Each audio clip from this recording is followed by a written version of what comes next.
खबर करते हैं गुजरात से, जहां पर एम्बुलेंस गाड़ी पर पतंगबाजी का सामान ले जाने वाले 2 मुलजमान गिरफ्तार, जिसमें पतंगे और डोरे भी बरामद। डीपीओ सैयद तौसीफ हैदर की हिदायत पर गुजरात पुलिस ने जिला भर में पतंग बाजू और पतंग फरोशी के खिलाफ ऑपरेशन तेज कर दिया।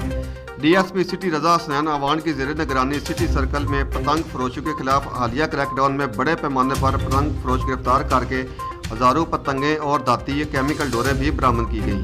एसएचओ थाना सिविल लाइन मोहम्मद अमजद और इंचार्ज चौकी जट्टू वकल शबीर अहमद ने खुफिया इतला पर नाकाबंदी करके सर्विस मोड़ से गुजरने वाली एम्बुलेंस गाड़ी को चेक किया तो उसमें से पतंगे और डोरे बरामद हुई। पुलिस ने गाड़ी में मौजूद ड्राइवर इब्रार अहमद सकना दकड़ा वाली और मुलजम समीउल्लाह सकना टप्याला साइया को गिरफ्तार करके काइट फ्लाइंग एक्ट के तहत मुकदमा दर्ज कर लिया। हर लम्हा हर खबर शान से